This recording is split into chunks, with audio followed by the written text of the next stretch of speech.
نفسیات کے ڈاکٹر کہتے ہیں یہ لوگ پاگل اس لیے ہوئے کہ ان کے اپنوں نے انہیں ٹائم نہیں دیا، اپنوں نے وقت نہیں دیا۔ یاروں کے ساتھ برگر کھانے تو فیصل آباد چلے گئے، پر ماں کا دل کرتا تھا 2 گھڑیاں میرے بھی دکھ سن لیتا۔ یہ دوستوں کے ساتھ روٹی کھانے تو لاہور چلا گیا، لیکن بہن غریبنی انتظار کر رہی تھی سرگودے میں کہ ایک ٹیلی فون مجھے بھی کر دے گا۔ دکھ نہیں کسی نے پوچھے، بہن آ کے روئی کہ گھر میں بڑی تانگوں پر۔ بھائی نے کہا کہ میرے تو اپنے 6 بچے ہیں، میں تیری کہاں سے سنوں؟ وہ نفسیاتی مریض ہو گئی کہ شوہر بھی نہیں سنتا، بھائی بھی نہیں سنتا۔ ہم نے عشق نہیں پوچھے، پیار نہیں کیا، ہم نے صرف اچھی باتیں کرنے کا نام اور میٹھا بولنے کا نام اخلاق رکھا۔ سن لو، میں اکثر دوستوں کا کرتا ہوں، میں کہتا ہوں 1 لاکھ روپیہ عید پہ بندہ اپنی بیوی کو دینا، شاپنگ کر لے۔ 1 لاکھ روپیہ تو بیوی کہتی ہے تو انوکھا نہیں دیتا، ساری دنیا دیتی ہے، تو انوکھا نہیں، لیکن 600 روپے کا پرانا جوڑا عید پہ جا کے بندہ بہن کو دیا ہے نا، تو وہ رکھ لیتی ہے میز پہ اور سہیلیوں کو بتاتی ہے میرا بھائی بڑا اچھا ہے، وقت پہ آتا ہے، کبھی نہیں بھولا۔ پھر ایک ٹیلی فون تیری بہن ساری رات، لیکن نا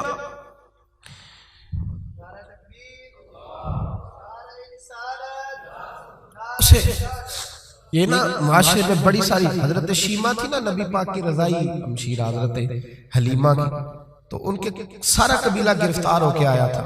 وہ جب آئی ہے نا نبی پاک کے پاس، تو حضرت ابو ہریرہ سے کہنے لگے حضور کو جا کے بس کان میں کہہ دو کہ حلیمہ کی بیٹی آئی۔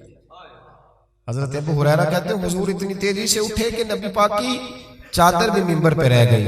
پھر حضور گھر لے گئے، فرمایا فاطمہ اور عائشہ کو بلاؤ، میری بہن آئی ہے۔ میرے محبوب کریم نے فرمایا تو اگر کہے گی نا تو میں تیرے لیے مدینے میں مکان بنا دوں گا، تو یہی رہ جا۔ کہنے لگے نہیں محبوبہ واپس جانا، تو حضور سے کہنے لگے میرا سارا قبیلہ گرفتار ہے، اسے چھوڑ دے۔ حضرت ابو ہریرہ کہتے ہیں ہر کام حضور نے مشورے سے کیا، پر جب بہن نے کہا نا چھوڑ دے، اور میں کوئی مشورہ نہیں، جیسے تو کہے گی ویسے ہی ہو جائے گا، جیسے تو کہے گی ویسے ہی ہو جائے گا، جس طرح تو چاہے گی۔ کون اشک شوئی کرے گا، کون بات سنے گا، کون دکھ کسی کی؟ پگلی بی بی، پاگل عورت، دیکھے کبھی پاگلوں کو کوئی وقت دیتا؟ وہ پاگلوں کے پاس بیٹھا، میں بڑا مصروف آدمی ہوں، مجھے تو سیاںا بندہ ملنے آئے تو میں کہتا مختصر بات کر دوں۔ ایک پگلی بی بی آئی، پاگل، حضرت انس کہتے ہیں آ کے کھڑی، کہنے یا رسول اللہ مجھے کام ہے۔ پاگل عورت، تو نبی کریم صلی اللہ تعالیٰ علیہ وسلم نے کہا کیا کام ہے؟ تو اس کے محلے کے لوگ کھڑے ہو گئے، کہنے لگے حضور چھوڑیں گے تو دیوانی ہے، ایسی باتیں کرتی رہتی ہے۔ جناب انس بن مالک فرماتے ہیں حضور ناراض ہوئے، فرمایا تم سے بات کر رہی ہے کہ مجھ سے کر رہی ہے؟ کرنے تو باتیں، کیا بات ہے بتا؟ کہنے لگے حضور یہاں نہیں کرنی، میرے ساتھ آئے۔ نبی کریم اس کے پیچھے پیچھے چلنے لگے، جناب انس فرماتے کہ صحرا میں لے گئی، نبی پاک ریت پہ بیٹھ گئے، سامنے بیٹھ گئی، کہنے لگی حضور بچوں کو منع کریں مجھے روڑے مارتے۔ فرمایا میں کہہ دوں گا، آپ نہیں کریں گے۔ حضور میرے گھر والے میری بات نہیں سنتے، فرمایا میں سمجھاؤں گا۔ یا رسول اللہ یہ پاگل کہہ کے چھیڑتے۔ حضور نے فرمایا کوئی نہیں کہے گا، میں منع کر دوں گا۔ حضرت انس کہتے ہیں دیر تک حضور کو ریت پہ حضور بیٹھے۔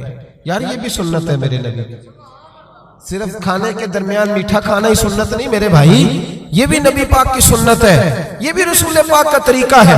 نبی کریم نے دیر تک وقت دیا، دیر تک، کبھی ہستی کبھی رو دیتی۔ حضرت انس کہتے ہیں میں نے یہ انداز بھی دیکھا، جب وہ ہستی تو حضور بھی ہستے، کبھی کو پاگل کے غم سن کے بھی رویا۔ لیکن ایسا کوئی محبوب کہیں ہوگا نہ کہیں ہے، بیٹھا ہے چٹائی پہ مگر عرش نشیں ہے۔ میرے محبوب نے کھل کے باتیں سنی، کھل کے اپنی مرضی سے کہنے لگی محبوبہ میں تھک گئی ہوں، اب آپ جائیں۔ حضور میں تھک گئی ہوں، آپ جائیں۔ نبی کریم اٹھے اور اٹھ کے فرمایا کسی کا خیال نہ کرنا، جب تیرا دل کرے دوبارہ آ جانا۔ یار یہ حسن ہے، یہ وقار ہے کہ تو اشک شوئی کس طرح۔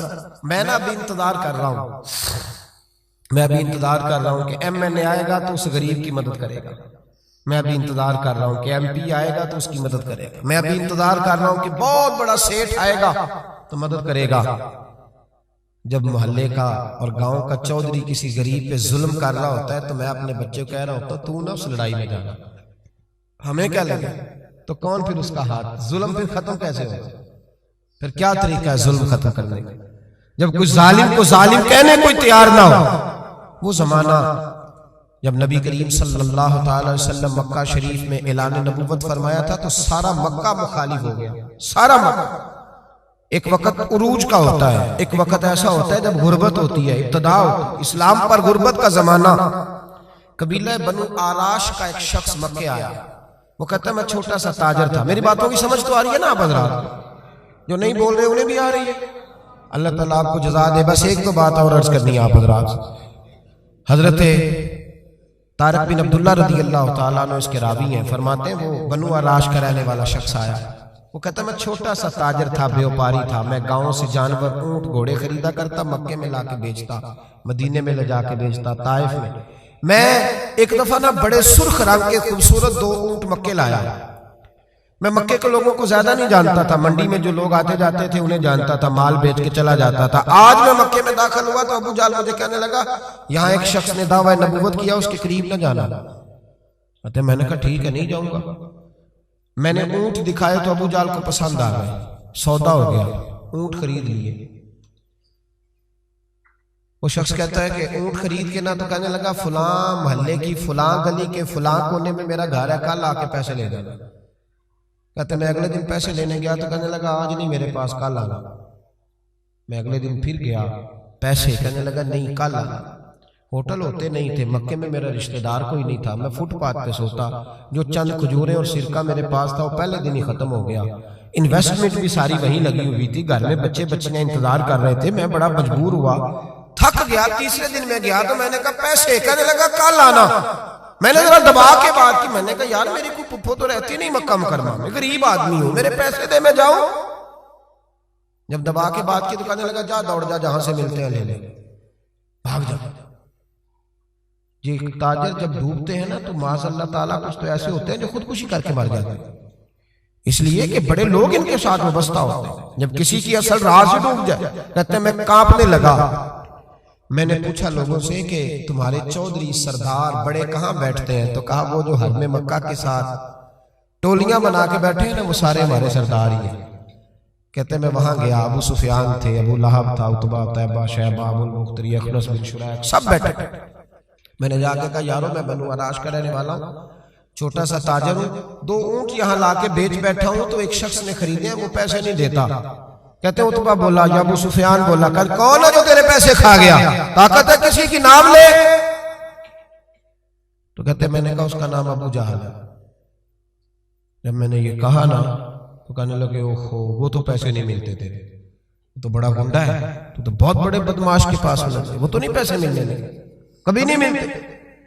فرماتے اب میں کانپا، اب تو میری امیدیں ٹوٹنے لگے، اب میرے آنسو چھلکنے لگے۔ تو ایک شخص نے نا مذاق کیا، ادھر دیکھیے گا میری طرف، مذاق کیا۔ کہتے ہیں سامنے نا خانہ کعبہ کی دیوار کے ساتھ ٹیک لگا کے رسول پاک تشریف فرما تھے، نبی کریم بیٹھے ہوئے تھے، نبی کریم۔ تو ایک بندے نے معاذ اللہ ثم معاذ اللہ نقل کفر نہ باشد، اس نے نا مذاق کیا، کہنے لگا وہ جو بندہ بیٹھا ہے وہ تیرا مسئلہ حل کر سکتا ہے۔ کہتے ہیں اس نے مذاق کیا، باقی ہنسنے لگے۔ مجھے سمجھ نہ آئی کہ بھیجتے بھی ہیں اور مذاق بھی اڑاتے ہیں، لیکن ڈوبتے کو تنکے کا سہارا میں حضور علیہ السلام کے قریب پہنچا۔ نبی کریم کچھ وظیفہ پڑھ رہے تھے۔ یہ غریب آدمی نا بیچارہ وزیر سے بھی ڈرتا ہے تو پیر سے بھی ڈرتا ہے کہ کہیں طبیعت پہ کوئی چیز گرا نہ گزر جائے۔ تو کہتا ہے میں ڈرتے ڈرتے نا پیچھے بیٹھ گیا کہ فارغ ہوں گے تو میں بات کروں گا۔ فرماتے میں ابھی پیچھے بیٹھا ہی تھا، پورا بیٹھا بھی نہیں تھا کہ میرے رسول پاک نے میری طرف توجہ فرمائی، رخ میری طرف پھیرا، 2 جملے نبی پاک نے کہے تو مجھے یوں لگا جیسے پردیس میں مجھے ماں مل گئی ہو۔ 2 جملے، پہلا فقرہ حضور نے فرمایا پردیسی لگتے ہو، اور دوسرا فقرہ فرمایا پریشان لگتے ہو۔ فرماتے ہیں بات چھم چھم میرے آنسو گرے، چھم چھم۔ اور بھائی کوئی اپنا ملے تو رونے کا مزہ آتا ہے، کوئی دکھ پوچھے تو پھر بندہ آنسو گرائے نا، ہر ایک کو تو دکھ سنائے بھی نہیں جاتے۔ وہ شاعر اردو کا ہے، آپ کی سمجھ میں آ جاتا بڑا اچھا ہے۔ اس نے کہا تھا کہ ہجوم غم میں بھی توہین ضبط غم نہ ہوئی، ہم اس احتیاط سے روئے کہ آنکھ نم نہ ہوئی۔ ہجوم غم میں بھی توہین ضبط غم نہ ہوئی، ہم اس احتیاط سے روئے کہ آنکھ نم نہ ہوئی۔ ہم روئے بھی ہیں پر ہم نے کوشش کی ہے کہ کوئی ہمارے آنسو نہ دیکھے، چھپ چھپا کے روئے۔ فرمانے لگے نبی رحمت صلی اللہ علیہ وسلم نے فرمایا پردیسی اور پریشان لگتے ہو۔ کہتے میں جب رویا نا تو کریم رسول نے کام بھی نہیں پوچھا، یہ بھی نہیں پوچھا مسئلہ کیا، مجھے تبکی دی، فرمایا چپ کر، روتا کیوں ہے، جیسے تو کہے گا ویسے ہی ہو جائے گا۔ کیا کہا بریلی کے امام نے؟ فرمانے لگے غم زدوں کو رضا مجدہ دیجئے کہ، جاؤ اعلان کر دو، غم زدوں کو رضا مجدہ دیجئے کہ ہے، بے کسوں کا سہارا ہمارا۔ نبی کریم نے فرمایا فکر نہ کر، جیسے تو کہے گا ہو جائے۔ کہتے حضور پہلے مجھے گھر لایا، سرکہ کھلایا، کھجوریں دی، دودھ پلایا، میں 2-3 دنوں کا بھوکا تھا، میں نے راج کے کھایا۔ کہتے ہیں جب میں سیر ہو گیا نا، میری تسلی ہو گئی۔ اب حضور نے فرمایا بتا تیرا مسئلہ کیا ہے؟ سارا علاقہ کسی اور طرف ہے، شہر کسی اور طرف ہے، پر میرے نبی حق کے ساتھ ہے۔ حالات نہیں ہے اس وقت کے حق کے ساتھ کھڑا ہوا جائے، پر حضور حق کے ساتھ ہے۔ میرے نبی کریم سید عالم صلی اللہ تعالی علیہ وآلہ وسلم نے فرمایا، کریم رسول فرمانے لگے کیا مسئلہ ہے؟ ابو جال پیسے نہیں دیتا۔ فرمایا اس نے کیوں نہیں دینے، دے گا پیسے، کیوں نہیں دینے پیسے؟ دیکھ کچھ لوگ شرافت کو بزدلی سمجھتے ہیں۔ وہ ایک درویش تھا تو کسی نے سخت بات کر دی تو کہنے لگا میرے ساتھ سخت بات نہ کر، ایٹ سیٹ تے پکھڑا کوار گندل، اسی اور بھی بوٹیاں جان لیں۔ ایٹ سیٹ تے پکھڑا کوار گندل تے اسی، اور اس کا ترجمہ اقبال نے بھی کیا۔ اقبال کہنے لگے ہو ہلکا یارا تو بریشم کی طرح نرم، پر رزم حق و باطل ہو تو فولاد ہے وہ، رزم حق و باطل ہو تو اشداء علی الکفار رحماء بینہم، کافر پہ سخت اور آپس میں رحم، یہ اصول ہے مومن کا۔ نبی کریم نے فرمایا کیوں نہیں پیسے دینے، دے گا۔ ان الذین قالوا ربنا اللہ ثم استقاموا تتنزل علیہم الملائکہ، جو رب کا نام لے کے ڈٹ جائے اللہ اس کی مدد کے لیے فرشتوں کا نزول فرما دیا کرتا ہے۔ نبی کریم علیہ السلام ساتھ چلے آہستہ آہستہ، اور بھائی کونسلر رکا بھی لکھ دے تو اس کی مہربانی۔ ویسے تو کونسلر کے دروازے پہ سویرے کو چلا جائے نا غریب آدمی، امیر آدمی پہ تو خیر پرچہ بھی ہو تو ایسا تو سب پوچھتے ہیں چوہدری صاحب درخواست آئی ہوتا کی کرنا ہے، تو غریب آدمی کو لے جاتے ہیں تو وہ پھر جاتا ہے بیچارہ کونسلر صاحب کے پاس، چوہدری صاحب کے پاس، تو پھر اندر سے پیغام آتا ہے کہ چوہدری صاحب ٹوتھ پیسٹ کر دیں، پھر پیغام آتا ہے کہ بریڈ گرم ہو رہا ہے، پھر پتہ چلتا ہے کہ اخبار پڑھ رہے ہیں۔ وہ غریب باہر بیٹھا ہے، پھر باہر آ کے پوچھتے ہیں گاڑی کرا کے لائے ہو؟ وہاں کیسے جانا ہے؟ وارث شاہ مان کری نہ وارثہ دا، رب بے وارثہ کر کے مار دائی، بے پروائی ویک سجن دی جتھے کسے دی پیش نہ جاوے، انہیں تاجاں والے در در رولے، تاجاں والے در در رولے تے منگتے آ تخت بٹھاوے، وہ سجنہ کسے نو کارا مل دائی، کوئی کعبے او خالی آوے، ڈھار اس کی بے نیازی سے۔ اور بڑے بڑے حاجی نمازی، ناراض نہ ہونا میری بات، بڑے بڑے حاجی نمازی حق کی بات کرنی ہوتی ہے تو پیچھے ہٹ جاتے ہیں۔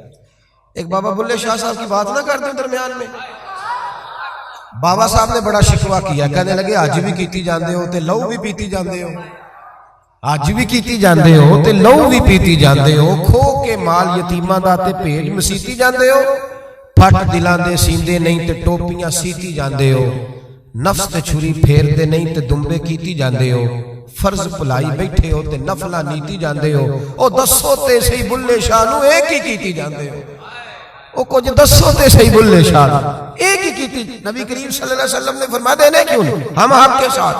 حضور ساتھ چلے تو وہ شخص کہتے ہیں جب گلی میں حضور جا رہے تھے نا تو میرے دل میں خیال آ رہا تھا کہ وہ تو بڑا بدماش ہے اور حضور تو بولتے بھی دھیما دھیما ہے، وہ تو بڑا گنڈا ہے، اور میں 100 باتیں کرتا تو حضور ایک جواب دیتے، نیچی نظروں کی شرم و حیا پر درود، اونچی بینی کی رفعت پہ لاکھوں سلام۔ تو محبوب پاک کیسے بات کریں گے، وہ تو بڑا بے حیا ہے، لیکن کہتے ہیں سارے رستے حضور نے کوئی بات نہ کی، کک سواد نہیں مشری اندر، اسا کھنڈا بھی چک ڈٹھیاں، اینا ساریاں شہواں نالوں گلاں سجن دیاں مٹھیاں۔ کہتے ہیں نعرہ تکبیر، نعرہ رسالت، رسالت، رسالت۔ سنیں کہتے ہیں حضور جب اس کے دروازے تک پہنچے تو نبی پاک نے دستک دی، ابو جال دروازے پہ آیا، اور جب اس نے آ کے پوچھا نا کیا بات ہے کیوں آئے، تو کہتے ہیں پھر میں نے حضور کی نظروں کو اٹھتے ہوئے دیکھا۔ پھر اعلیٰ حضرت بولے، فرمانے لگے غضب سے ان کے خدا بچائے، غضب سے ان کے اللہ ہی بچائے جب حضور غضبناک ہو۔ فرمایا نظریں اٹھی، اور نبی کریم فرمانے لگے تو غریبوں کا خون نچوڑ کے چودھری بننا چاہتا ہے؟ ان مسکینوں کی گردنیں جھکا کے غریب آدمی اب بول نہیں سکتا، انہیں برا کہہ کے چودھری بننا چاہتا ہے، یہ تیری سرداری ہے، یہ تیرا کمال ہے۔ اس پردیسی کے پیسے دبا گیا، لا پیسے اس کے، اس نے ہاتھ باندھ دیے، کہتا جی میں ہونی لے آیا، دوڑا گیا اندر سے۔ میرے رسول پاک کو اللہ نے روب عطا فرمایا۔ نبی پاک فرماتے ہیں میں ایک مہینہ دور ہوتا ہوں تو دشمن میرا پھر بھی ڈر رہا ہوں، یہ اللہ نے روب دیا محبوب پاک، ابھی لایا گیا، دوڑا گیا، گھر سے پیسے لایا، میرے کریم رسول نے نا وہ پیسے اس شخص کو تھمائے۔ ادھر سے ابو سفیان نے ایک جاسوس بھیجا تھا، جاؤ دیکھ کے آؤ ابو جہل کیا کرتا ہے، وہ بھی چھپ کے دیکھ رہا تھا۔ نبی کریم ابو جہل سے کہنے لگے تیری دوبارہ شکایت نہ آئے، کہنے لگا جی آئندہ احتیاط کروں گا۔ حضور پیسے اسے دیے، اب کسی شخص کی لوٹی ہوئی دولت مل جائے اور ڈوبے ہوئے خزانے نکل آئے تو کتنا راضی ہوتا ہے۔ حضور نے دیے تو خوش ہو گیا، دیکھو میرے محبوب کا کمال۔ یہاں کچھ لوگ نیکی کرتے ہیں تو پھر سواری بھی کرتے ہیں کہ اب روز میرا شکریہ ادا کرو چونکہ میں نے نیکی کی ہے۔ محبوب فرمانے لگے تو اگر کہے تو میں جاؤں، خود بھیک دے خود ہی کہے منگتے کا بھلا ہو، تو کہے تو جاؤں، کہے تو جاؤں۔ بیچارہ رو پڑا، کہنے لگا محبوبہ اس شانوں والی ماں کا نام پوچھ سکتا ہوں جس کے گھر میں تیرے جیسا لال آیا ہے، اس عظمتوں والے باپ کا نام جس نے تیرے جیسا لال جنا، محبوبہ وہ شانوں والا قبیلہ جس میں آپ آئے، آپ کا نام۔ حضور نے فرمایا نام چھوڑ، تجھے تکلیف ہوگی، یہ لوگ تجھے پریشان کریں گے، تو بس یہ پیسے رکھ۔ حضور اگلی گلی میں گئے تو جاسوس کہنے لگا ان کے پیچھے نہ جانا، یہ معاذ اللہ جادوگر ہے، ساحر ہے۔ اس نے ہاتھ جھٹکا، کہنے لگا دفع ہو جا، تو بھی جھوٹ بولتا ہے اور تیرے سارے سردار بھی جھوٹ بولتے ہیں، اگر کائنات میں کوئی سچا ہے تو وہ محمد عربی کی ذات سچی ہے، یہ رسول کائنات۔ میرا اور آپ کا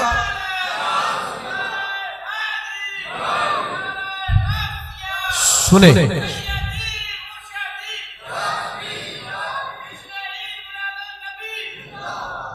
کچھ نہیں، جو بندہ کچھ نہیں نہ کر سکتا وہ کسی کو تسلی تو دے سکتا ہے کہ نہیں؟